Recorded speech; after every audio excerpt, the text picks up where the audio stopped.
Hello, my friend, and welcome to Pro Wrestling Daily. My name is Aaron Machbitz. Seth Rollins and CM Punk really do hate each other, and you can tell in every interaction they have, especially in the most recent episode of Monday Night Raw in their brawl all over the arena.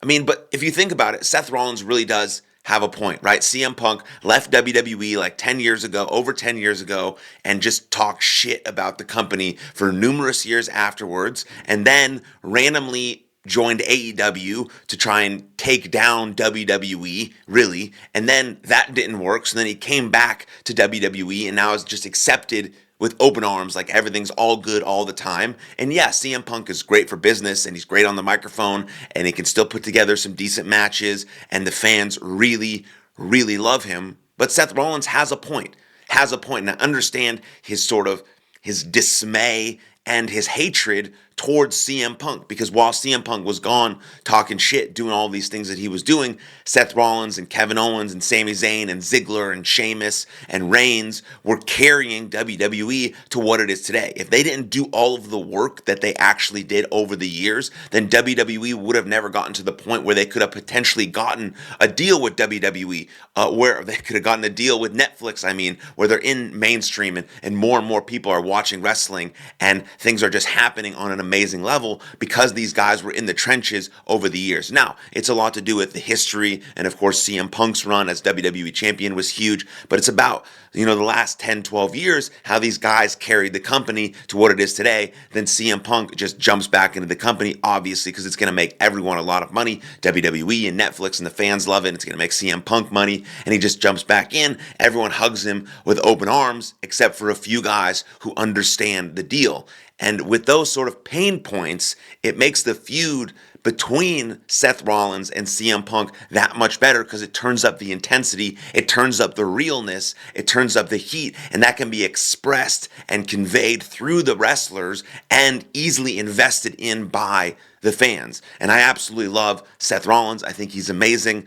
I'm not super always been sold on CM Punk. I think he's been doing some great work recently. His most recent promo on Monday Night Raw was awesome, so I'm invested in that. I'm interested to see how he may potentially be helping Cody Rhodes deal with the situation that he's in, but I'm very interested and I'm very invested in this feud, in this intense personal feud he has with Seth Rollins, and what it potentially leads to. Is Roman Reigns going to get involved? What's going to happen? But it's easy to invest in it because you can tell how real and authentic these guys are for their dislike, very much dislike for each other, and how that intensifies everything they do in and outside of the ring, and I really do enjoy it. Speaking of something that's very intense, right, we did see Jade Cargill return at the Elimination Chamber, and obviously she thought that Naomi was the one that attacked her.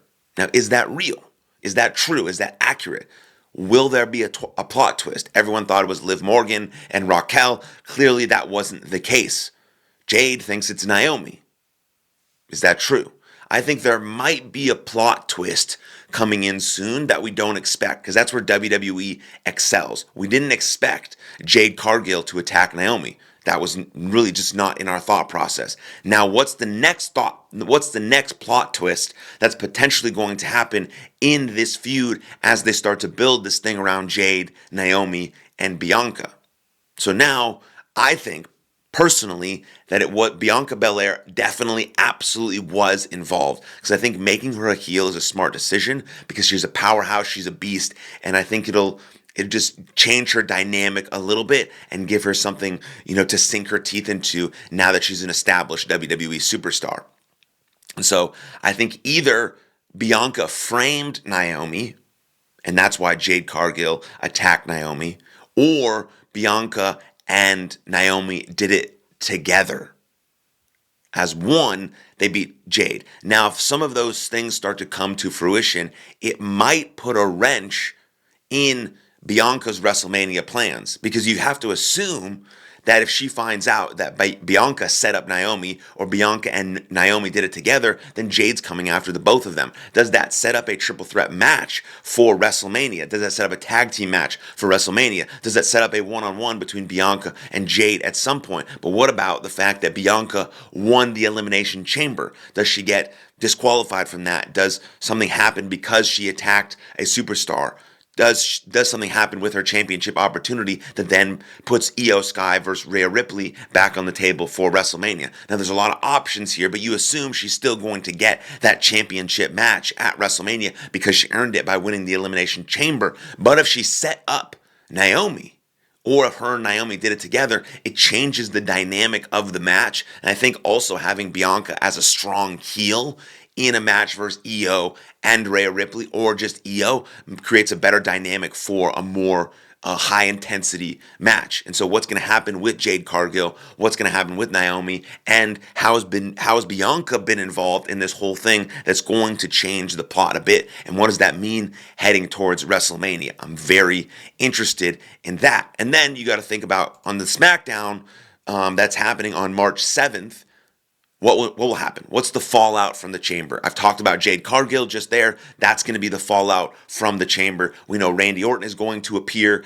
at SmackDown to talk about or discuss or whatever his victorious sort of triumphant return with Kevin Owens. What is that going to set up heading into WrestleMania? I'm hoping a Hell in a Cell, Last Man Standing, I Quit, something like that with Kevin Owens. I think that's going to be a brilliantly powerful feud. And then maybe after that, Randy Orton goes potentially into the title picture. He's on the hunt for John Cena, or maybe Randy Orton does sell his soul and he joins The Rock and John Cena. That's an option because I do think there will be a third guy with The Rock and John Cena. Will it be Randy Orton? You have The Rock, Randy Orton, and John Cena as this trifecta corporate duo, all under The Rock's strings, because both of them sold their soul to The Rock. But then eventually maybe Randy Orton or John Cena breaks away because they want to win the WWE Championship, and one of them has the WWE Championship, and then there's a big match, and Cody Rhodes is still on the chase as this big babyface. CM Punk is still on the chase as this big babyface, and so there's potential dynamics there, but I don't know if Randy Orton will be the third member. I think first things first,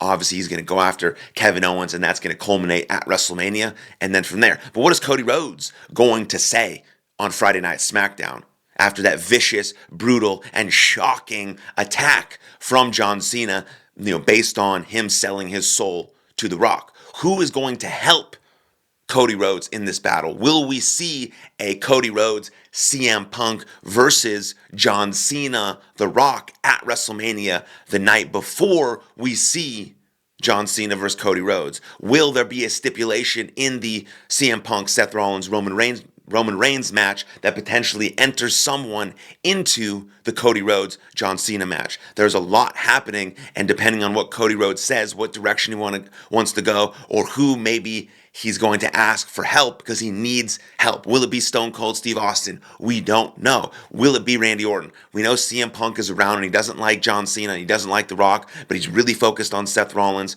Who is going to come help Cody Rhodes? How is he going to manage not getting his ass beat every time John Cena and The Rock show up, especially if they add a third member? So there's so much fallout. SmackDown's going to be awesome. There's so much to talk about on the road to WrestleMania, trying to figure out the moving parts.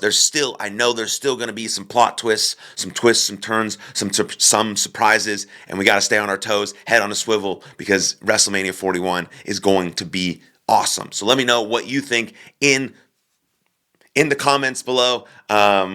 Let me know what you think in the comments below. Would love to hear from you. Thoughts, predictions, agree, disagree, whatever you think. Then smash that like button, subscribe to this channel, and share it with every single wrestling fan you know on the planet as we grow this wrestling channel together. Thank you. See you guys next time. Cheers.